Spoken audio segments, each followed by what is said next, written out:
Galaxy News Hour live. चाडबाडकै बीचमा पनि मत माग्न घर घर पुगिरहेका छन् उम्मेदवारहरू। तर घर दैलोमा पुगिरहेका ती उम्मेदवारको लस्करमा अघि प्रतिनिधि सभाका उम्मेदवार देखिन्छन्। प्रदेश सभाका उम्मेदवार फड्के किनाराको साक्षी जस्ता मात्रै देखिन्छन्। देश चुनावमय भइरहँदा यस्तो लागिरहेको छ कि यो पुरै चुनाव संघीय विधायिकाका लागि मात्रै हो। दलहरू संसदमा वर्चस्व कायम गर्ने र संघीय सरकार बनाउने दौडमा मात्र लागेका छन्। प्रधानमन्त्री को बन्छ वा कसलाई बनाउनु पर्छ भन्नेमै चासो केन्द्रित छ। यस्तो चासोका बीच संघीय प्रणालीकै सबैभन्दा महत्त्वपूर्ण प्रदेश सभा भने उपेक्षित बनेको छ। प्रभाव र क्षमता हुनेहरूलाई प्रदेश सभामा जानु नै छैन। प्रदेश सरकारको नेतृत्वमा पुग्ने अभिलाषा समेत देखिँदैन। बितेका पुरै 5 वर्ष संघीय प्रणालीलाई बलियो बनाउनमा लाग्नुपर्ने थियो, तर त्यस्तो भएन। प्रदेश सरकारहरू र प्रदेश सभालाई प्रभावकारी कसरी बनाउने भन्नेमा ध्यान दिनुपर्ने थियो, त्यसो पनि भएन। उल्टै त्यत्रो सङ्घर्षको बलमा स्थापित संघीय प्रणालीकै धज्जी उडाउने काम देशको राजनीतिक नेतृत्वबाट भए।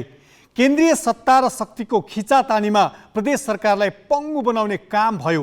प्रदेश सभाहरू कर्मकाण्डी बनाइए। यी गल्ती सुधार्ने अवसर बन्न सक्थ्यो आउँदो चुनाव, तर हामी पाठ सिक्न तयार छैनौँ। स्मरण रहोस्, ऐना पुछेर अनुहार सफा हुँदैन, अनुहार नै धुनुपर्छ।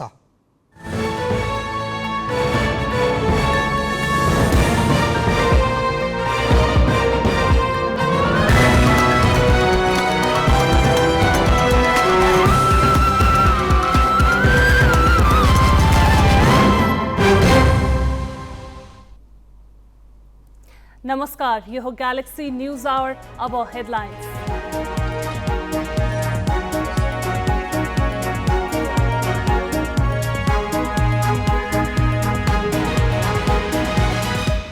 देशभर दीपावलीको उत्सव, धन धान्यकी देवी लक्ष्मीको पूजा आराधना गरिँदै आजै कुकुर तिहार मनाइयो।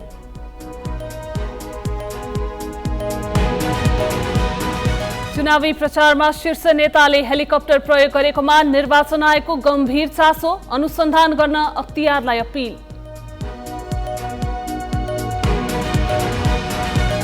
दलहरूको प्राथमिकतामै परेन प्रदेश, मुख्यमन्त्री बन्न पनि केन्द्रीय नेताको अनिच्छा, विश्लेषक भन्छन् प्रदेशको हैसियत नगरपालिका जति पनि भएन। बेलायती कन्जर्भेटिभ पार्टीको संसदीय दलको नेतामा भारतीय मूलका ऋषि सुनक चयन, प्रधानमन्त्री बन्ने पक्का।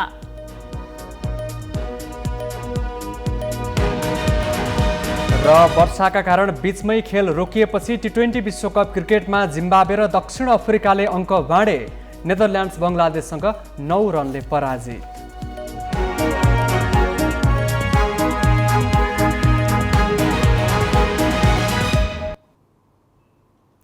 मङ्सिर 4 गते हुने प्रतिनिधि र प्रदेश सभाको निर्वाचनका कारण राजनीतिक माहौल तातेको छ।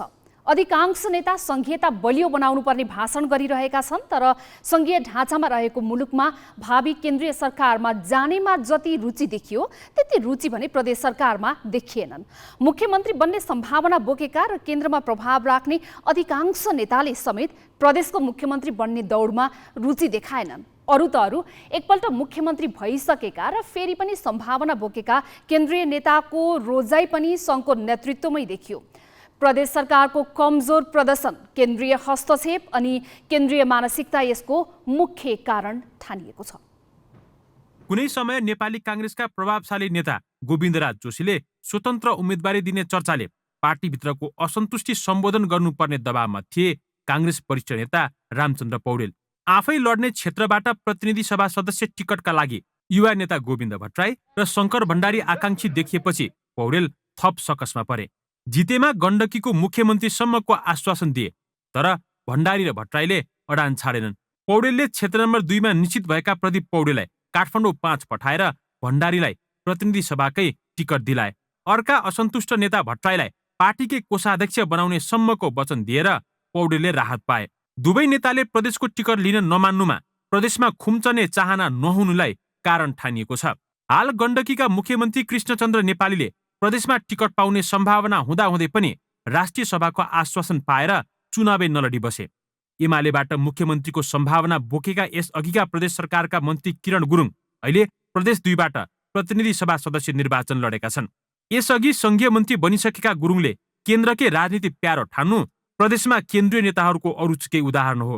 पार्टी विभाजनका बावजुद 5 वर्षीय कार्यकाल सम्हाल्ने अवसर पाएका सुदूरपश्चिमका मुख्यमन्त्री माओवादी नेता त्रिलोचन भट्टको भाग्य यसपाला भने जमेन। मुख्यमन्त्रीमा दोहोर्याउन नचाहेका उनले प्रतिनिधि सभाको त परे जाओस्, अन्तिममा प्रदेशको समेत टिकट पाएनन्।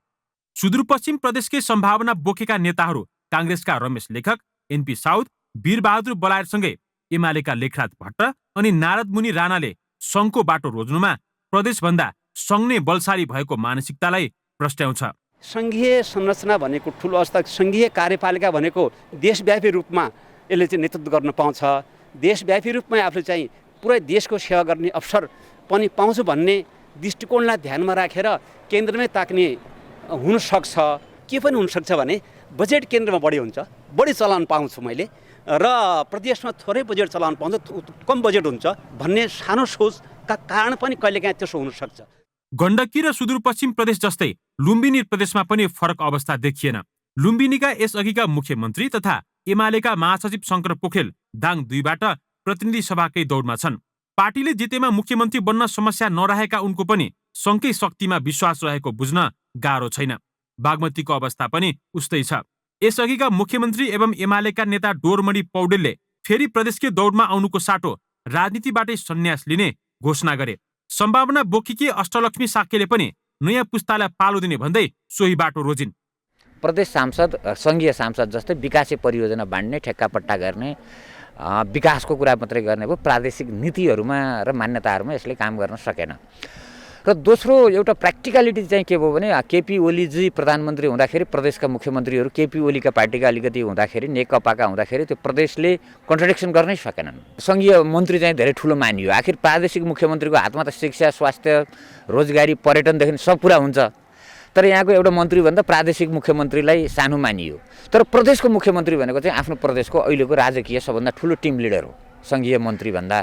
यो म त के भन्छु भने सङ्घीयताको मर्म हामीले राजनैतिक रूपमा बुझाउन सकेनौँ। मुख्यमन्त्रीको सम्भावना भएकाहरू मात्र होइन, प्रदेशमा सहजै अवसर पाउने केन्द्रीय नेताहरूले पनि सङ्घको बाटो रोज्नुले उनीहरूको प्रदेशप्रतिको विकर्षण प्रष्ट पार्छ।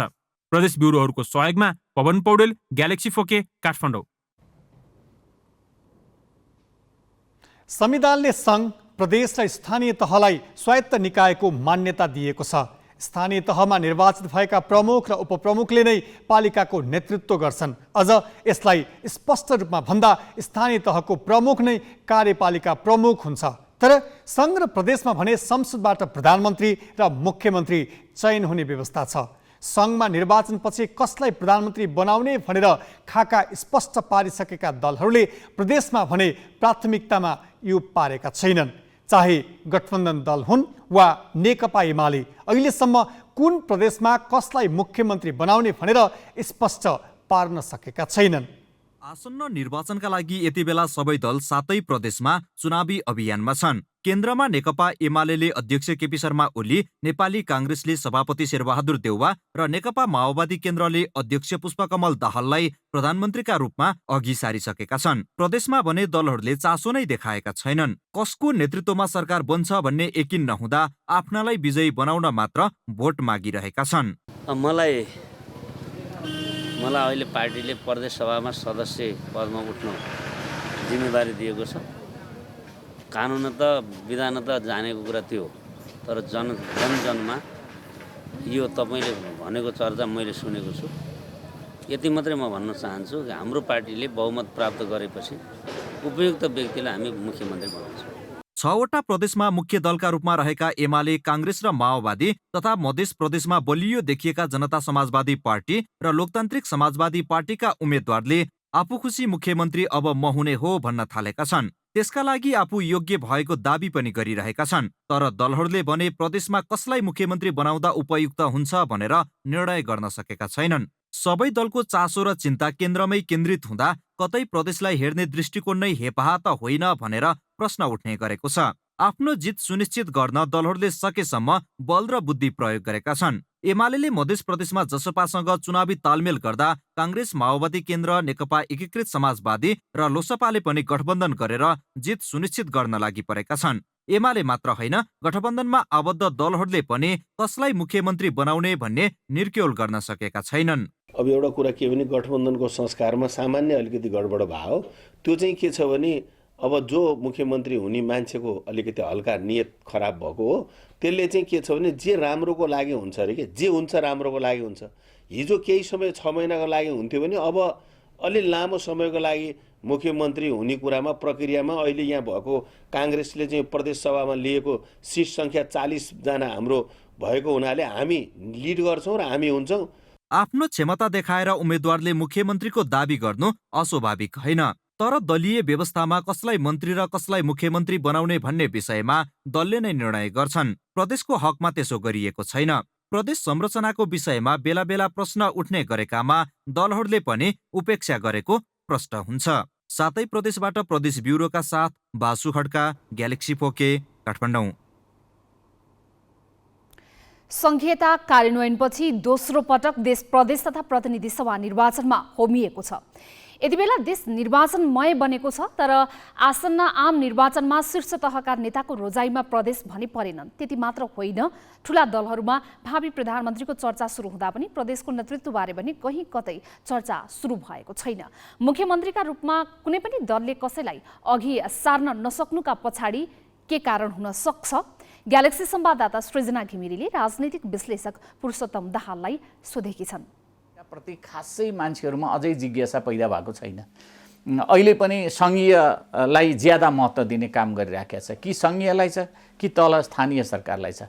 जस्तो लोकल गभर्मेन्ट ज्यादा पावरफुल छ। अहिले नेपालको संविधानको हिसाबले गर्ने हो भने प्रदेशभन्दा धेरै बलियो नगरपालिका छ या गाउँपालिका छ। अहिले प्रदेश त एउटा पुलको रूपमा मात्रै बसिराखेको छ। अनि त्यो पुलको रूपमा बसिराखेको संस्थामा जानलाई कमै उत्साह हुन्छ। केही नपाउँदाखेरि एउटा कुरा हो, केही नपाउँदा अन्त, नभएदेखि प्रदेश भने जस्तो कुरा अहिले देखिएको अवस्था छ। अनि गठबन्धन भएको छ। अहिले सबै गठबन्धनमा चुनाव लड्दैछन्। बडो गजब छ। जस्तो अब 5 दलीय गठबन्धन भनेर काङ्ग्रेसको नेतृत्वमा छ। 5 दलीय नै छ अहिले। अब एमालेको पनि 5-6 दलीय कति गठबन्धन छ, गठबन्धनै छ उनीहरूको पनि।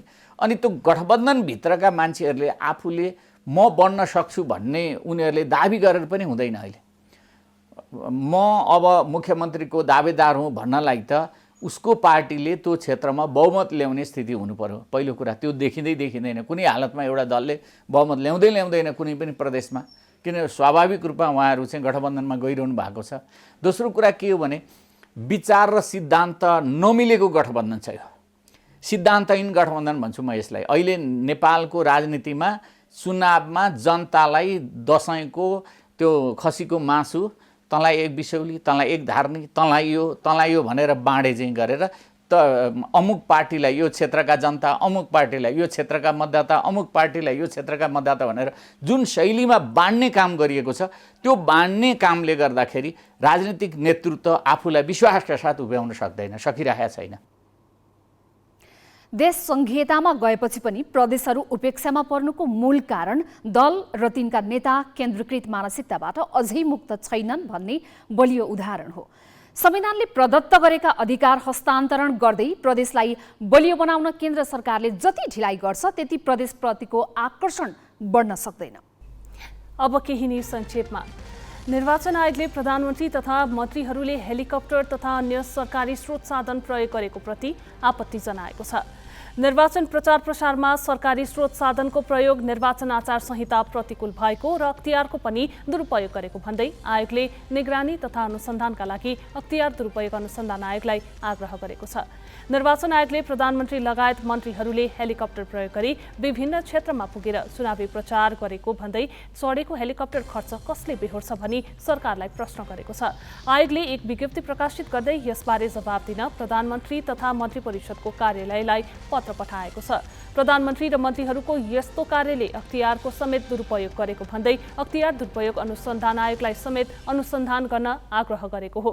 पोखराबाट सुरु भएको सत्तारूढ गठबन्धनको प्रदेश स्तरीय भेलालाई सम्बोधन गर्न प्रधानमन्त्री तथा नेपाली काङ्ग्रेसका सभापति शेरबहादुर देउवा, नेकपा माओवादी केन्द्रका अध्यक्ष पुष्पकमल दाहाल, नेकपा एकीकृत समाजवादीका अध्यक्ष माधव कुमार नेपाल, काङ्ग्रेसका वरिष्ठ नेता रामचन्द्र पौडेल लगायत नेताहरू हेलिकप्टर मार्फत गएका थिए।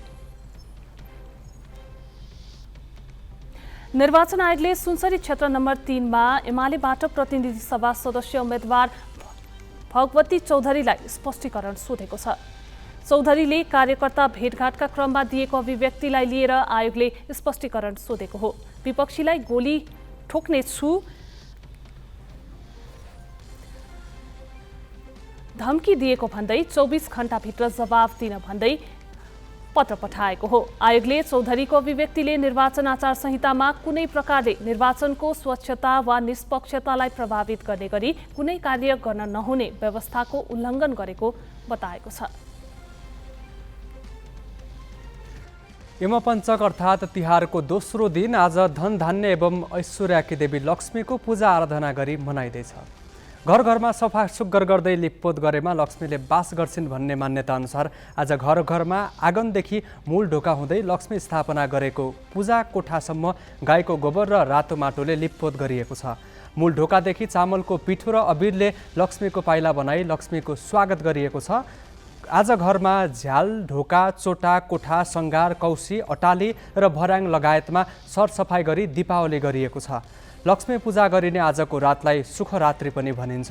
गाउँघरमा केराको सुत्लो अथवा माटाको पालामा दीप प्रज्वलन गरी झिलिमिली बनाइएको छ। कतिपय स्थानमा दियोको स्थानमा मैनबत्ती बाल्ने प्रचलन बढेको छ। दीपावलीका क्रममा आज गाउँ सहर झिलिमिली पारिएका छन्। दीपावली गरिएको पूजा कोठामा दियो, कलश र गणेशसहित लक्ष्मी कुबेर स्थापना गरेर गरगहना, पैसा, धान, चामल, फलफुल, सेलरोटी र फुलमाला चढाई विधिपूर्वक लक्ष्मीको पूजा आराधना गरिँदैछ। लक्ष्मी पूजा सन्ध्याकालमा गरी मध्यरातमा घरकी लक्ष्मी मानिने नारीले नाङ्लो ठटाएर अलक्ष्मी भागोस्, लक्ष्मी र धन धान्यको आगमन होस् भनी कामना गर्ने शास्त्रीय मान्यता छ। भगवान विष्णुले यमपञ्चकको 5 दिन स्वर्ग, मर्त्य र पातल तिनै लोकको शासन गर्ने वरदान बलिराजालाई दिएको र वरदान पाएका बलिराजाले भलो होस् भनी घर घरमा गाउन लगाएको सम्झनामा आज भैलो खेल्ने चलन छ। तिथि घटबड भएको कारण आजै बिहान कुकुर तिहार मनाइएको छ। घर घरमा सुरक्षा गर्ने कुकुरलाई पूजा आराधना सहित मिठा मिठा खानेकुरा खान दिएर सम्मान गरी कुकुर तिहार मनाइएको हो।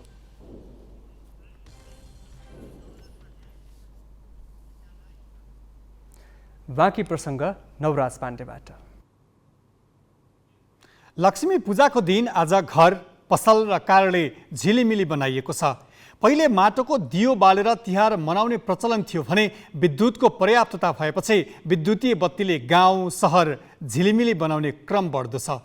सबैभन्दा बढी विद्युत खपत हुने काठमाडौँको विद्युतीय बत्तीले धपक्क बलेको छ भने जनकपुर, पोखरा लगायतका सहर पनि झकिझकाउ छन्। यस विषयमा थप जानकारी दिन काठमाडौँको मैतीदेवीबाट मिलन बुढाथोकी र पोखराको चिप्ले ढुङ्गाबाट उत्तम पौडेल प्रत्यक्ष सम्पर्कमा छन्। मिलनजी र उत्तमजी, यहाँहरू दुवैजनालाई हामी तपाईँको पृष्ठभूमिमा देखिरहेका छौँ। झकिझकाउ ठाउँमा बसिरहनु भएको छ। मिलनजी, कस्तो छ काठमाडौँ, तपाईँ रहनु भएको आसपासको क्षेत्रको विषयमा बताइदिनुहोस्। पक्कै पनि नवराजी, आज उज्यालोको पर्वको रूपमा लिने तिहार विशेष गरी उज्यालोको पर्वको रूपमा हामी मान्ने गर्छौँ र यतिखेर काठमाडौँ उपत्यका जहाँ नेपाल विद्युत प्राधिकरणले सहरको रूपमा पनि चित्रित गरेको छ, आज काठमाडौँ उपत्यकाका विभिन्न मुख्य पर्यटकीय तथा व्यापारिक क्षेत्रहरूमा निकै ठुलो स्थानीयहरूको उपस्थिति रहेको छ। कारण यही विद्युतीय बत्तीको उज्यालोको कारणले धेरै यहाँका आन्तरिक पर्यटकहरू झुम्मिरहेको हामी देखिरहेका छौँ। खास गरी यो उज्यालोको पर्वको रूपमा लिने यो तिहार विद्युतीय बत्तीका कारणले झकिझकाउ हुने गर्छ।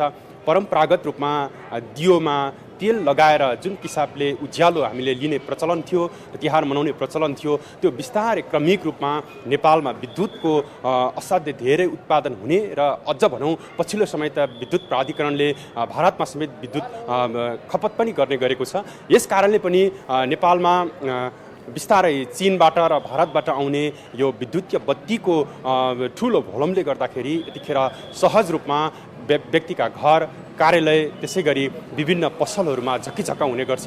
यतिखेर हामी यो मैती देवीको मन्दिरमा आएका छौँ र यो क्षेत्र मैती देवीको मन्दिर आसपासको करिब आधा किलोमिटरको क्षेत्र यो विद्युतीय बत्तीले गर्दाखेरि असाध्यै झकिझकाउ रहेको छ। यो पछाडि ट्राफिक प्रहरीलाई यहाँ आउने स्थानीयवासीको आगमनका कारणले ट्राफिक व्यवस्थापन गर्न, सवारीलाई सहज रूपमा व्यवस्थापन गर्नका लागि पनि निकै हम्मे परेको हामी देखिरहेका छौँ। नवराजजी, समग्रमा भन्दा काठमाडौँ यतिखेर स्थानीयवासीहरू सडकमा उज्यालोमा रमाउनका लागि आइरहनु भएको छ। काठमाडौँ बत्तीले झिलिमिली भएको सहरको रूपमा हामी देखिरहेका छौँ। मिलनजी, तपाईँको पृष्ठभूमिमा देखिएको मनमोहक दृश्य र अरू कुरा फेरि गर्ने रहेछौँ। यति बेला चाहिँ हामी पोखरातर्फ लाग्न चाहन्छौँ। उत्तमजी, के छ पोखरा त झन् अझ पर्यटकीय नगरी, लक्ष्मी पूजाको दिन कसरी मनाइँदैछ? त्यहाँ पोखराको वस्तुस्थिति कस्तो छ बताइदिनुहोस्। नवराजी, विशेष गरेर साँझको 6 बजे सुत्ने पोखरा आज 8 बजिसक्दा पनि जागिरहेको छ। यो बत्ती नै बत्तीको चाड भनेर मनाइने दीपावलीमा आज पोखराका विभिन्न ठाउँहरू हामीले घुमेर हेर्दाखेरि, साँझको समय घुमेर हेर्दाखेरि सबै पोखरा बत्तीमय बनेको छ, झिलिमिली बनेको छ। विशेष गरेर आज यमपञ्चकको दोस्रो दिन बिहान कुकुरको पूजा गरिसके पछाडि साँझको समयमा आज हरेक घरमा लक्ष्मी भित्राउने र बत्ती बालेर लक्ष्मीलाई आफ्नो घरमा आगमन गराउने अथवा लक्ष्मी भित्राउने क्रम बढिरहेको छ। जसका अनुसार आज बिहानै बाट पोखरामा एकदमै पोखराका विभिन्न चोकहरू र बजारहरू एकदमै व्यस्त रह्यो भने विशेष गरेर यो सालकै सबैभन्दा व्यस्त दिन आज पोखराको रह्यो। अहिले पनि हामी देख्न सक्छौँ हाम्रो पृष्ठभूमिमा बत्तीहरू बलिरहेका छन् भने अझै पनि हेर्ने हो भने पोखराका पसलहरू 6 बजे नै बन्द भएर 6:30 बजे पछाडि सुनसान हुने पोखरा यति बेला फुटपाथ लगायतका विभिन्न पसलहरू खुल्ला रहेका छन्। अहिले पनि ग्राहकहरू र त्यसै गरी जो खरिद गर्न आउनुहुन्छ उहाँहरू चाहिँ त हिन्दू धर्मावलम्बीहरू आउनुहुन्छ, उहाँहरू अहिले पनि खरिद गरिराख्नु भएको छ सामान। विशेष गरेर तिहारलाई विशेष बनाउनको लागि उहाँहरू यति बेला पनि किनमेलमा व्यस्त भइरहेको हामीले पाइरहेका छौँ भने पोखराका विभिन्न ठाउँहरू, विभिन्न स्थानहरू यति बेला बत्तीले झकिझकाउ बनेका छन् भने सबैजना हर्षोल्लासका साथ यो पालिको दीपावली अथवा तिहार मनाउने प्रक्रियामा रहिरहनु भएको हामीले पाएका छौँ। उत्तमजी, पोखराका अरू दृश्यहरू, त्यहाँको रौनकबारे फेरि पनि तपाईँसँग कुरा गर्छौँ। एकैछिन फेरि मिलनजीतर्फ जान चाहन्छौँ। मिलनजी, तपाईँले जसरी त्यहाँको वस्तुस्थिति देखाइरहनु भएको थियो, त्यो दृश्य जसरी मनमोहक थियो, त्यहाँको अरू रौनक, त्यसपछि काठमाडौँमा यो बत्तीको आगमनको कुरा, यो बत्ती बालिएको उज्यालोको केही थप चर्चा गर्न सकिन्छ? पक्कै पनि नवराजी, जसरी काठमाडौँ उपत्यका लगायत देशैभरिका प्रमुख सहर त्यसै गरी गाउँ यतिखेर झिलिमिली भएको छ, विगतका वर्षहरूमा भने यसरी उज्यालोको हर्ष उल्लासका साथ स्थानीयवासीहरूले मनाउन पाइरहेका थिएनन्। कारण हो नेपालमा लामो समय लोड सेडिङका कारणले पर्याप्त मात्रामा विद्युत खपत गर्न नपाउनु। जसरी अहिले पर्याप्त मात्रामा विद्युत उत्पादन भइरहेको छ, यसलाई मध्यनजर गरेर नेपाल विद्युत प्राधिकरणका कार्यकारी अधिकृत कुलमान घिसिङ लगायतका अधिकारीहरूले काठमाडौँमा बढी खपत हुने ठाउँहरूमा यतिखेर उहाँले विद्युतको कुनै अवरोध नहोस् भन्नका लागि एउटा बत्ती गए भने नो लाइट टोलीको व्यवस्था भएको छ र यी यस्ता धेरै टोलीहरू छन् जहाँ काठमाडौँ उपत्यकाका जुनसुकै ठाउँहरूमा यदि विशेष कारणले विद्युत प्रवाह अवरुद्ध भयो भने तत्काल पुग्नका लागि प्राधिकरणले नो लाइट टिमको पनि व्यवस्था गरेको छ। र त्यसै गरी काठमाडौँका शिवचट्टार, बालाजु, बानेश्वर, टेकु, सिंहदरबार, चाबहिल, चपली, बनेपा, पाँचखाल लगायत यी काठमाडौँ उपत्यका र उपत्यका आसपासका विद्युत सबगिरिया त्यसै गरी स्टेसन र विद्युत केन्द्रहरूमा समेत कुलमान घिसिङ आफै र विभिन्न अधिकारीहरूलाई लिएर उहाँ यसको जाँच गर्नका लागि जानुभएको थियो भने त्यसै गरी अहिले यतिखेर काठमाडौँको शिवचट्टारबाट घिसिङ स्वयं आफू र विद्युत प्राधिकरणका अधिकारीहरू अहिले विद्युत प्रवाह आपूर्तिको सहज व्यवस्थापन भएको छ छैन भन्ने हिसाबले उहाँहरू निगरानीमा रहनु भएको पनि यहाँलाई जानकारी गराएँ। र यो सँगसँगै उज्यालोको पर्वको रूपमा लिइने तिहारमा जसरी विद्युतीय बत्तीको आपूर्ति हुन्छ, विद्युतीय बत्तीको खपत हुन्छ, यो पनि एउटा अर्थतन्त्रसँग जोडिएको विषय छ। खासमा कोभिड अगाडि जसरी 90% चीनबाट आयात हुने विद्युतीय बत्तीहरू छन्, ती करिब भारतबाट 10% र चीनबाट 90% आयात हुने विद्युतीय बत्तीमा करिब कोभिड अगाडि हामीले 60 देखि 70 करोडका यी बत्तीहरू आयात गर्थ्यौं भने मिलनजी तपाईले त्यो दृश्यमा देखाइरहनु भएको कुरा जानकारी गराइरहनु भएको छ विद्युतको सहज आपूर्ति र विद्युतीय यी बत्तीका उपकरणको आयातको विषयमा पनि यहाँले जानकारी गराइदिनु भयो। हामी फेरि पोखरातर्फ लाग्न चाहन्छौँ। उत्तमजी, पोखराको चिप्लेढुङ्गामा त तपाईँ हुनुहुन्छ, त्यस सँगसँगै अन्य क्षेत्रको अवस्था कस्तो छ? लेक साइड लगायतका अन्य क्षेत्रको रौनक कस्तो छ? अहिले पोखराका विभिन्न स्थानहरू विशेष गरेर पर्यटकीय नगरीको रूपमा चिनिएको पोखरा सम्पूर्ण ठाउँमा बत्तीमय अथवा झिलिमिली बनेको छ भने त्यसैगरी विभिन्न ठाउँबाट आउने पर्यटकहरूको सङ्ख्यामा पनि यति बेला वृद्धि भएको हामीले पाएका छौँ। विशेष गरेर विदेशी पर्यटकहरू यति बेला बढिरहेको भन्ने हामीले जानकारी प्राप्त गरेका छौँ। भर्खरै मात्र 9औं राष्ट्रिय खेलकुद सकिएको अवस्था छ। 9औं राष्ट्रिय खेलकुद सँगसँगै करिब 12 देखि 15,000 स्थानीय अथवा भनौँ देशभित्रका पर्यटकहरू यहाँ भित्रिएका थिए भने त्यसैगरी विदेशी पर्यटकहरू पनि अहिले यति बेला बाक्लो मात्रामा उपस्थिति रहेको हामीले पाएका छौँ। र तिहारकै कुराकानी गर्ने हो भने स्थानीय प्रशासनले विभिन्न विषयलाई लिएर विभिन्न सूचनाहरू पनि जारी गरेको छ। हामीले केही समय अगाडि पनि देखेका थियौँ, जस्तो कि आतिशबाजीहरू नपड्काउनको लागि, पटेकाहरू नपड्काउनको लागि र त्यसैगरी 9 बजेभन्दा पछाडि चाहिँ देउसी भैलो नखेल्नका लागि भनेर स्थानीय प्रशासनले सूचना जारी गरिसकेको छ। यद्यपि आतिशबाजी र पटेकाको हकमा भने केही मात्रामा पड्काइएको हामीले पाएका छौँ भने त्यसैगरी 9 बजे पछाडि यति बेला देउसी अथवा भैलो खेल्न नदिने जुन हिसाबले सूचना जारी गरेको छ त्यसलाई कडाई गर्नको लागि स्थानीय प्रशासनले सादा पोसाकका प्रहरी र त्यसैगरी पोसाकका प्रहरीहरू बाक्लो मात्रामा उपस्थिति यति बेला शहरमा राखेको छ र निगरानी पनि बढाएको छ। विभिन्न ठाउँमा पटेकाहरू पड्काउँदै गर्दाखेरि आकाशमा उड्ने चराहरू जुन थिए वासस्थान लिएका, केही समय अगाडि हामीले यही चिप्लेढुङ्गाकै चौतारामा पनि देखेका थियौँ। आतिशबाजीकै कारणले गर्दाखेरि चराहरू आफ्नो वासस्थान छोडेर बाहिरिएको अथवा यति बेला राति यति बेला आकाशमा उडिरहेको हामीले फेला पारेका थियौँ। त्यसैले गर्दा हेर्ने हो भने सम्पूर्ण हिसाबले व्यापारिक हिसाबले अहिले यति बेला पोखराको बजार एकदमै रौनकमय भएको छ र व्यापार पनि बढिरहेको छ। त्यसैगरी अन्य हिसाबले हेर्ने हो भने पोखरा यति बेला एकदमै रमाइलो र हर्षोल्लासका साथ पोखरेलीहरूले र सम्पूर्ण कास्कीवासीले तिहार मनाइरहेको हामीले पाएका छौँ। हस्, धन्यवाद। पोखराबाट उत्तम पौडेल र काठमाडौँबाट मिलन बुढाथोक, यहाँहरू दुवैजनालाई धन्यवाद। तिहार उज्यालोको पर्व र यो उज्यालो र झिलिमिली लगायतका विषयमा हामीलाई जानकारी गराउनु हुँदै थियो। आज तिहारको महत्त्वपूर्ण दिन लक्ष्मी पूजा। आजकै दिन महाकवि लक्ष्मीप्रसाद देवकोटाको जन्म भएको थियो। महाकवि लक्ष्मीप्रसाद देवकोटाको 114औं जन्म जयन्ती आज स्वदेश र विदेशमा विभिन्न कार्यक्रमको आयोजना गरी मनाइएको छ। 1966 सालमा जन्मिएका देवकोटाले छोटो आयु पाएका थिए, तर वाङ्मयका क्षेत्रमा उनको योगदान असाधारण छ। 2016 साल भदौ 29 गते दिवंगत भएका उनका कृति आज पर्यन्त उत्तिकै पठनीय छन्। 1966 कार्तिक 27 गते लक्ष्मी प्रसाद देवकोटाको धरतीमा आगमन भएको थियो। लक्ष्मीको प्रसाद स्वरूप र ज्योति पर्वका दिन धरामा पदार्पित उनी आलोकित र प्रज्वलित भइरहे। नक्षत्र अनुसार उनको नाम भने तीर्थमाधव देवकोटा पर्न गएको थियो। देवकोटाको परिवार साहित्यिक थियो।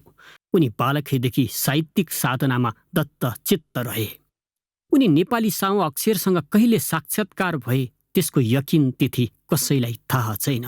पहिलो कविता चाहिँ उनले 10 वर्षको उमेरमा लेखे। 1977 उनी दरबार हाई स्कुलमा भर्ना भए। एकैपल्ट 5 कक्षामा भर्ना भएका उनले त्यहीँबाट म्याट्रिक पास गरे। म्याट्रिक पास गरेपछि उनी त्रिचन्द्र कलेज भर्ना भए। आइएससी सकेपछि विज्ञानप्रतिको मोह एकाएक भङ्ग भयो र बिएतिर ढल्किए। बिए पढ्नु अगावै साहित्यमा उनको विलक्षण प्रतिभा देखिसकेको थियो। देवकोटाका सुरुवाती कवितामा कर्मयोगी दृष्टि, सन्तोषी प्रवृत्ति, प्रकृति प्रेम, कल्पनाशील स्वभाव वर्ण भएको पाइन्छ। बिए बिएल पछाडि घरायसी बन्धनमा बाँधिएका देवकोटाको त्यति बेलाको जीवन दर्शन कवितामा भेटाइन्छ। 1992 1 वर्षको अन्तरालमा आमा बाबुको निधन भएपछि भने देवकोटाको जीवनको लय खजमजियो। देवकोटाले कृष्ण र शास्त्रीय कविता मात्रै लेखेनन्, झ्याउरे र लोकलयलाई पनि स्थान दिए। मुना मदनका प्रेमपूर्ण पंक्तिहरू त्यसैका अभिव्यक्ति हुन्। देवकोटाका आनी बानीको चर्चा आज पर्यन्त हुने गर्छ। त्यसो त उनलाई अनेक किस्सामा बाँडिएको पनि छ। उनी अरूले चुरोट खाएको देखि सहँदैनथे। तिनी देवकोटा पछि चेन स्मोकर भए। चुरोट खाँदा रित्तिएको खोललाई समेत कवितामा सदुपयोग गर्थे। चुरोटकै लतले एकवरीय जस्ता हुन थालेका थिए। हरेक वस्तुले प्रताडित तुल्याए जस्तो हुन थालेपछि 1991 उनी राँची पठाइए। बुजुर्गहरूले राँचीको बाटो देखाए भनेर उनले असन्तुष्टि जनाएको उनका समवयीहरूले विभिन्न संस्मरणमा उल्लेख गरेका छन्। देवकोटा शास्त्रीय छन्दोबद्ध कवितामा मात्रै कहलिएनन्, गद्य कवितामा पनि उत्तिकै विलक्षण देखिएका छन्। कथा निबन्ध पनि उत्तिकै बान्कीपूर्ण छन्, खदिला, रसिला र कालजयी छन्। उनका कथामा बाल मनोविज्ञानको उद्घाटन, कुरीति, व्यथितिहरूमाथि निर्मम व्यङ्ग्य प्रहार र मर्मपूर्ण हास्य पाइन्छ। नेपाली साहित्यका युगद्रष्टा देवकोटाका 43 कृति छन्। 17 कृति उनको जीवनकालमै छापिए। बाँकी कृति मृत्यु पश्चात प्रकाशनमा आएका हुन्। धेरै रचना प्रकाशित हुन बाँकी छन्। साहित्य अन्वेषकहरू उनका अप्रकाशित रचनाको खोज पडतालमा जुटेकै छन्। साहित्यमा रुचि राख्नेहरूको रोजाइमा आज पनि देवकोटाकै कृति परिरहेका छन्। नेपाली साहित्यमा सर्वाधिक बिक्री हुने कृतिको कीर्तिमान मुनामदनको नाममा छ। कुनै वर्ष वार्षिक 1 लाख प्रतिसम्म मुनामदन छापिएको थियो। मुनामदन आज पनि सबै उमेर समूहका साहित्य प्रेमीको खोजीमा परिरहेकै छ। देवकोटाको भौतिक शरीर त हामी बीच छैन, तर उनले हामीलाई सुम्पिएका कृति हामी बीच छन्। त्यसमै उनलाई हामी जीवित पाउँछौँ। अब केही न्युज संक्षेपमा। ऋषि सुनक बेलायतका नयाँ प्रधानमन्त्री बन्ने भएका छन्। उनका मुख्य प्रतिस्पर्धी मोर्डाउन्ट पेनीले पनि समर्थन जनाउने घोषणा गरेपछि सुनक कन्जर्भेटिभ पार्टीको नेतामा चयन भएका छन्। यससँगै सुनकको प्रधानमन्त्री बन्ने बाटो खुलेको हो। यसअघि नेतृत्व दौडमा देखिएका पूर्व प्रधानमन्त्री बोरिस जोन्सनले पनि आफ्नो दाबी फिर्ता लिएका छन्। 357 सांसद रहेको कन्जर्भेटिभ पार्टीको नेतृत्व गर्न 100 सांसदको समर्थन आवश्यक पर्छ। कार्यभार सम्हालेको 44 दिनमै लिज ट्रसले राजीनामा दिएपछि बेलायतमा नयाँ प्रधानमन्त्री चयन हुन लागेको हो। बेलायतको अर्थमन्त्री रहिसकेका 42 वर्षीय सुनक भारतीय मूलका हुन्।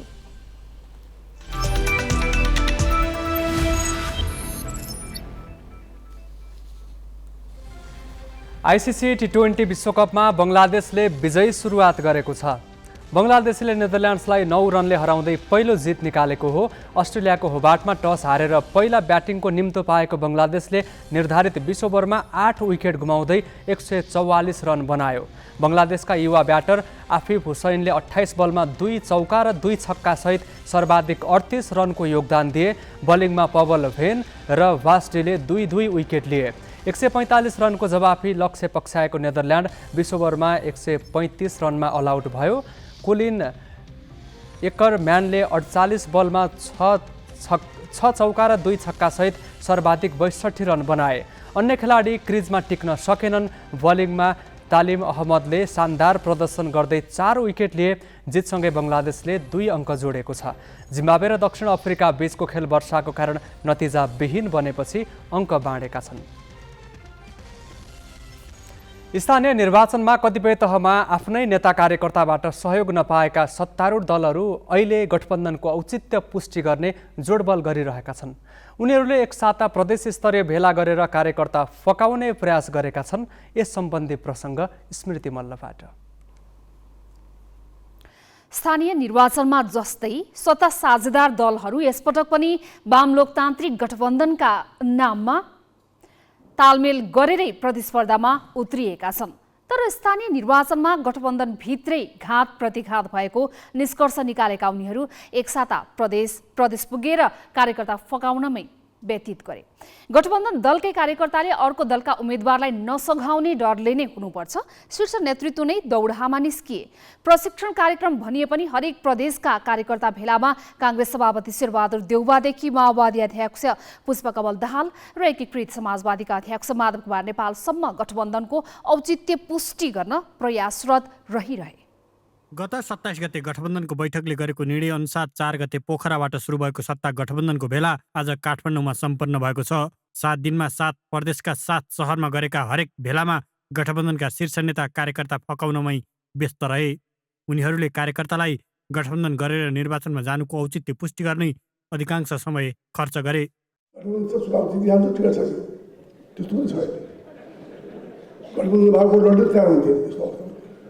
त्यस कारण चाहिँ अहिले यो चाहिँ भोलिका दिनमा अझ यसलाई बढाउन सकिन्छ। मलाई विश्वास छ सबै पार्टीहरूले आफ्नो पार्टीमा न्यायपूर्ण तरिकाले टिकट दिने कुरा हामी गर्दै नै छौँ। मेरै पार्टीमा कस्तो समस्या आइसकेको छ मलाई पनि वर्षको चाहिँ म न्यायपूर्ण तरिकाले साथीहरूलाई चुनावमा उठाउने प्रयास गर्दैछु। हरेक पार्टीमा समस्या हो, अरू पार्टीमा समस्या छ, तर अहिलेको बेला यो ट्रान्जिसन हो, अहिलेको बेला यो झगडा गर्ने बेला होइन। गठबन्धनका शीर्ष नेताले प्रदेश स्तरीय संयुक्त भेलामा सम्बोधन गर्दै ठूलो षड्यन्त्रको दायरालाई नाघेर बनेको गठबन्धनलाई बलियो बनाउन आग्रह गरिरहे। अधिकांश भेलामा सम्बोधन गर्दै नेताहरूले विगतका तिक्तता बिर्सेर मतदान गर्न अपिल गरे। मैले जुन दिन त्यो शान्ति सम्झौतामा हस्ताक्षर गरेँ, मैले त्यो दिन रुखमा छाप लागेको हो, रुखमा माओवादीले छाप लागेको। जुन दिन गिरिजाप्रसाद कोइरालाले प्रधानमन्त्रीको हैसियतमा 7 राजनीतिक दलको तर्फबाट त्यसमा हस्ताक्षर गर्नुभयो, त्यही दिन गिरिजाप्रसाद कोइरालाले हँसिया हथौडामा छाप लागेको। तपाईँ सच्चा नेपाली कङ्ग्रेस हो, तपाईँ गिरिजाप्रसाद कोइराला, सम्मान्य शेरबहादुर देउवालाई नेता मान्ने पार्टीका कार्यकर्ता हो भने हँसिया हथौडामा छाप लगाउन, वा तपाईँ माओवादी केन्द्रका साथीहरू हो भने प्रचण्डले छाप लागेको ठाउँमा रुखमा छाप लाउन या अन्यत्र छाप लाउन के कठिन भयो? बिल्कुल कठिन हुन हुँदैन। नेताहरूले अहिलेको गठबन्धन राष्ट्रिय स्वाधीनताको रक्षाका लागि भएको बताउँदै कार्यकर्तालाई यसको अनुमोदन गर्नका लागि पनि गठबन्धनका उम्मेदवारलाई मतदान गर्न आग्रह गरे। देश विकासको नयाँ यात्रामा अगाडि बढ्न चाहन्छौँ, त्यसो निम्ति हामीलाई तपाईँले फेरि जाँच्नुहोस्। एउटालाई जाँच्नुभयो, देख्नुभयो त्यो गठबन्धनको मूल पक्ष असफल भएको छ, मूल नेतृत्व असफल भएको छ, त्यो प्रतिगमनको बाटोमा गएको हुनाले र त्यो अस्वाभाविक गठबन्धन भएको हुनाले, अप्राकृतिक गठबन्धन भएको हुनाले, प्रगति विरोधी गठबन्धन भएको हुनाले त्यसले जित्ने होइन, त्यसलाई पराजित गर्नुपर्छ, हामीले जित्नुपर्छ। सत्ता गठबन्धनलाई विचारविहीन भनेर प्रतिस्पर्धीहरूले आरोप लगाइरहँदा शीर्ष नेताको यो देश दौडा र कार्यकर्ता रिजाउने प्रयासले मङ्सिर 4 मा हुने चुनावमा गठबन्धन कति सार्थक रह्यो भन्ने कुरा देखाउला नै। क्यामेरामा रिकेश महर्जनका साथ अङ्गराज नेउपाने, ग्यालेक्सी फोके, काठमाडौँ। मङ्सिर 4 को निर्वाचनमा सुनसरी 3 लाई बढी चासोको रूपमा हेरिएको छ। लगातार 6 पटक चुनाव जितिसकेका विवादित काङ्ग्रेस नेता विजय कुमार गक्षदारसँग एमाले नेत्री भगवती चौधरीको प्रतिस्पर्धाले सुनसरीको चुनावी प्रतिस्पर्धा रोचक बनाएको छ। अझ रोचक त गक्षदारको भ्रष्टाचार सम्बन्धी मुद्दा अदालतमा विचाराधीन रहेकाले उनले निर्वाचन जितिहाले पनि संसद प्रवेश गर्न पाउने छैनन् र पनि उनलाई काङ्ग्रेसले टिकट दिएर चुनावी मैदानमा उतारेको छ। गक्षदार 7औं जितको खोजीमा छन् भने उनैसँग झिनो मतान्तरले यस अघिको निर्वाचनमा पराजय भोगेकी चौधरी जसरी पनि गक्षदारलाई रोक्न चाहन्छन्। काङ्ग्रेस नेता विजय कुमार गक्षदार सुनसरी 3बाट 7औं पटक प्रतिनिधि सभा सदस्यका लागि चुनावी प्रतिस्पर्धामा छन्। 48 सालदेखि सबै चुनाव जित्दै आएका उनी आउँदो निर्वाचनमा पनि बाजी मार्ने दाउमा छन्। सत्ता र शक्तिकै वरिपरि रहने गक्षदार 12 पटक मन्त्री र 4 पटक उपप्रधानमन्त्री भइसके। ललिता निवास जग्गा प्रकरणमा भ्रष्टाचार मुद्दा खेपिरहेका गक्षदार शेरबहादुर देउवा प्रधानमन्त्री भए लगत्तै 10 लाख धरोटीमा रिहा भएका थिए। विशेष अदालतमा मुद्दा विचाराधीन रहेको भए पनि पार्टीले उनीलाई टिकट दियो। उनले चुनाव जितिहाले पनि सांसदको रूपमा शपथ ग्रहण गर्न पाउने छैनन्। पटक पटक एकै व्यक्तिले टिकट पाएको भन्दै उनका नजिकका नेता तथा कार्यकर्ता समेतले साथ छोडेका छन्। तर गक्षदार अदालत र जनताको फैसलामा सफल हुने दाबीका साथ 7औं पटक चुनावी प्रतिस्पर्धामा छन्। जनताको अदालतमा मैले के गरेन, म जनताको सामने केवल न्याय पाउनको लागि मलाई अन्तिम चोटि न्यायालयले पनि मलाई न्याय दिन्छ। म माथि आरोप लगाएको आरोप असत्य प्रमाणित हुन्छ, मलाई जनताको अदालतले पनि न्याय दिन्छ भन्न कुरामा मलाई पुरा विश्वास छ। गक्षदारसँग यस अघिका 2 निर्वाचनमा पराजय भोगेकी एमाले नेत्री भगवती चौधरी तेस्रो पटकमा गक्षदारको विजय यात्रामा विराम लगाउन चाहन्छन्। 74 सालको निर्वाचनमा 321 को झिनो मतान्तरले पराजय भोगेको पीडा यसपालिको निर्वाचनमा बिर्साउन चाहन्छन्। पुनः मतगणनाको माग गर्दै अदालतको ढोकासम्म पुगेकी भए पनि अहिलेसम्म फैसला भएको छैन। जसपाको साथ पाएकी चौधरीले गठबन्धनबाट असन्तुष्ट मतदातालाई रिजाउन सके परिणाम आफ्नो पक्षमा पार्न सकिने विश्वासमा छिन्। पक्ष पोषण नगर्नुस्, कसैको पक्ष लिएर त्यसलाई धाँधली गराउने काम, प्रभावित गराउने काम के अरे त्यो नगराउनुहोस् भनेर त्यति मात्रै भन्न चाहन्छु। एउटा चाहिँ निष्पक्ष ढङ्गले प्रशासनले पनि काम गरिदिनुहोस्, निर्वाचन आयोगले, कर्मचारीले, राष्ट्रिय स्वयंसेवक कर्मचारीले सबै त्यसरी लागिदिनु। स्थानीय तहमा वडाध्यक्षले पाएको मत परिणाम हेर्दा काङ्ग्रेसका गक्सेदार भन्दा एमालेकी चौधरी अगाडि छिन्। 32 वटा वडा रहेको सुनसरी 3 मा 18 वटा वडामा एमाले र बाँकी 14 वटामा काङ्ग्रेसले जितेको थियो। 1,25,432 मतदाता रहेको यो क्षेत्रमा अन्य साना दल सहित 22 जना उम्मेद्वार चुनावी मैदानमा छन्। सुनसरीबाट प्रकाश तिमसिनाको रिपोर्ट। जलवायु परिवर्तनको असरले हिमालहरू तीव्र गतिमा पग्लने र नदी किनारका बासिन्दामा जोखिम बढ्ने चेतावनी धेरै अघि दिइएको हो। जलवायु परिवर्तनको असर बढ्दै जाँदा हिमालहरू वृत्तिँदै गएका छन्, अर्थात् हिमालमा हिउँ भन्दा चट्टान बढी देखिन थालेको छ। यसबाट नेपालको हिमनदीमा आश्रित दक्षिण एसियाली देश समेत प्रभावित हुन थालेका छन्।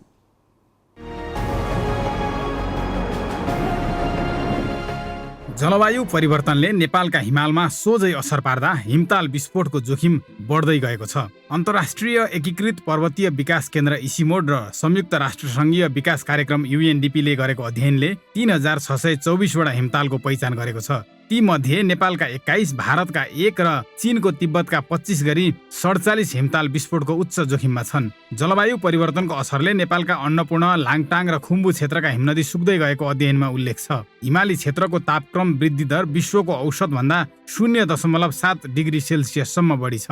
पहिलो एउटा सूचक पनि भन्न सकिन्छ जलवायु परिवर्तनको प्रभावको त्यो हिमालय क्षेत्रमा आएका परिवर्तनहरू हुन्, जसले गर्दाखेरि यहाँका हिम नदीहरू ह्रासोन्मुख छन्। यसको आयतन, क्षेत्रफल घट्दैछ। हिउँ यो भनौँ न सालबसाली आउने हिउँको मात्रा पनि घट्दै गइरहेको छ। अब यसले गर्दाखेरि अर्का किसिमका प्रभावहरू भइरहेका छन्। हालसम्म 9 वटा हिमताल विस्फोट हुँदा विनाशकारी बाढी आएको घटना नेपालले बेहोरिसकेको छ।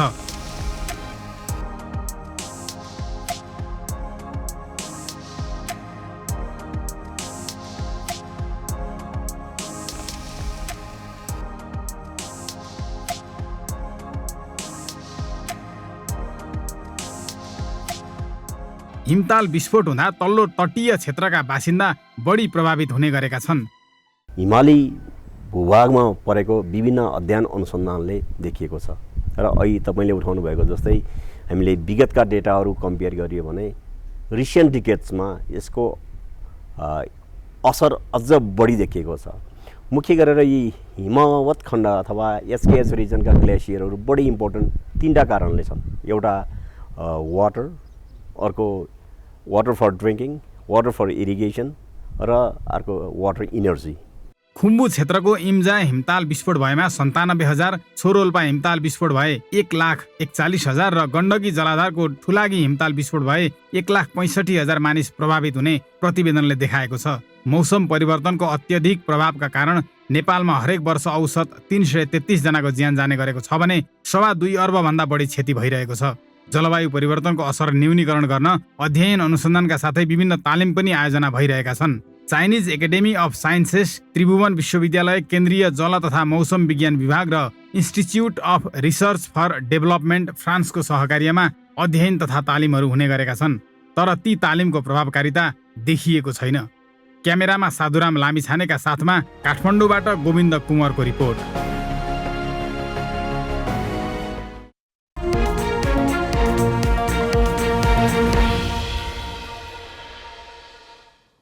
सबैभन्दा बढी अलैँची उत्पादन हुने जिल्ला हो ताप्लेजुङ।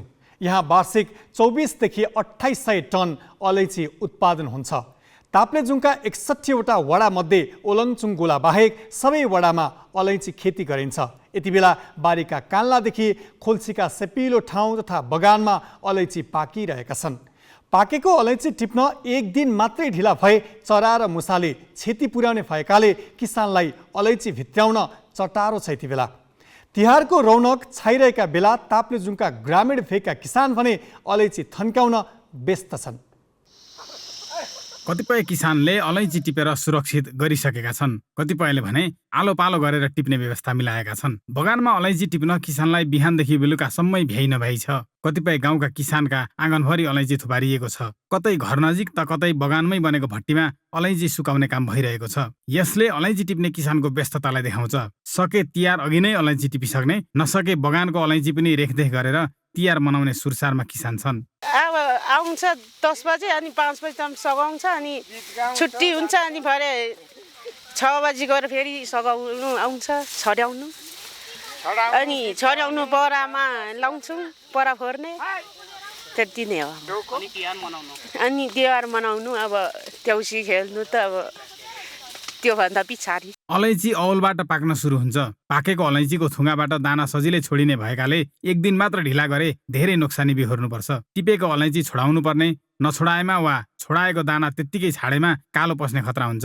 अलैँची छोडाउने र भट्टी लगाउने काम सँगसँगै गर्नुपर्ने र तिहार पनि मनाउनु पर्ने एकै समय परेको छ। अब तिहार पनि मनाउनै पर्यो। अब पहिलो प्राथमिकता त अब पाकिसकेको फललाई हामीले भित्राउनै पर्छ, त्यतातिर ध्यान पनि दिनु पर्यो। अब साथसाथै त्यो सकेर अब तिहार पनि मनाउनै पर्छ। अब वर्ष दिनमा आएको चाड त्यसलाई पनि अब मनाउने नै गरिराखेको छ काम सँगसँगै। यतिखेर धेरै किसानले अलैँची टिप्न बाँकी छ। टिप्न छाडे जीवजन्तुले क्षति पुर्याउने चिन्ता पनि छ। तैपनि 2-4 घर मात्रै भएर देउसी भैलो खेल्दै तिहारको रहर पुरा गर्ने मनस्थितिमा किसान छन्। तल टिपेर आइसक्यो होइन, अब अलिकति देउसी भैलोमा हिँड्न चाहिँ पाइएन, त्यस्तै हो। चाडबाड यो अब त्यस्तै हो, यता पनि गर्दै गऱ्यो उता पनि मिलाउँदै गर्नु पर्यो। अब यस्तै छ अहिले हाम्रो। अब सधैँ पनि यसै दसैँ तिहारकै टाइममा पर्छ अनि मान्छे त्यति पाउँदैन भने जति, र पनि अब अलिअलि जति पाएकोहरूसँग यसो मिलाएर गर्छौँ। सबैको फेरि एकैचोटि पर्छ कि हाम्रो, अनि त्यही भएर अलिक गाह्रो हुन्छ र पनि अब सबैजना मिलेर गर्छ। अलैँची भदौ अन्तिमदेखि टिप्न सुरु गरेर कार्तिक अन्त्यतिर टिपिसक्नुपर्छ। यो वर्ष औल र लेकको बीच भागमा अलैँची पाक्ने सिजन तिहारमै परेको छ। घर व्यवहार चलाउनदेखि छोराछोरी हुर्काउन र पढाउन अलैँची नै मुख्य आयस्रोत भएकाले किसानलाई बाली थन्क्याउन कति पनि ढिलाइ गर्न मिल्दैन। नेपालको सबैभन्दा धेरै अलैँची उत्पादन हुने जिल्ला हो ताप्लेजुङ। असोज कार्तिक अर्थात् दसैँ तिहारको बेला पर्छ अलैँची थन्क्याउने मौसम। त्यही भएर बिहानदेखि बेलुकीसम्म अलैँची बगानमै व्यस्त हुनुपर्छ किसानहरू। तिहार पनि परेको कारणले दिउँसोभर अलैँची बगानमा व्यस्त हुने र साँझ परेपछि देउसी भैलो खेलेर तिहार मनाउने तयारीमा जुटेका छन् किसानहरू। ग्यालेक्सी फोकेका लागि देवराज गुरुङ, ताप्लेजुङ। हामी ग्यालेक्सी न्युज आवरको अन्त्यमा छौं। जाँदा जाँदै हेडलाइन्स।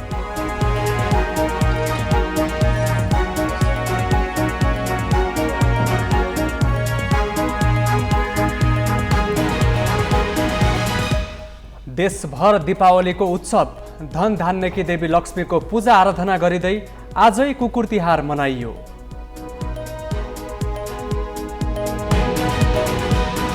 चुनावी प्रचारमा शीर्ष नेताले हेलिकप्टर प्रयोग गरेकोमा निर्वाचन आयोगको गम्भीर चासो, अनुसन्धान गर्न अख्तियारलाई अपिल।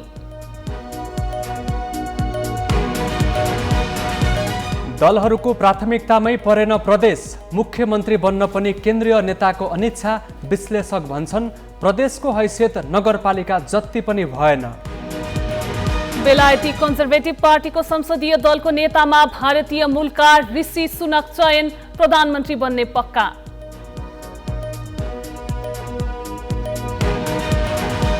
र वर्षाका कारण बीचमै खेल रोकिएपछि टी20 विश्वकप क्रिकेटमा जिम्बाब्वे र दक्षिण अफ्रिकाले अङ्क बाँडे, नेदरल्यान्ड्स बङ्गलादेशसँग 9 रनले पराजित।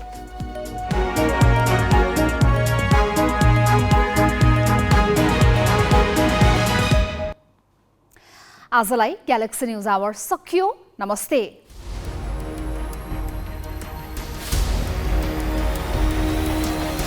This is Galaxy News Hour Live.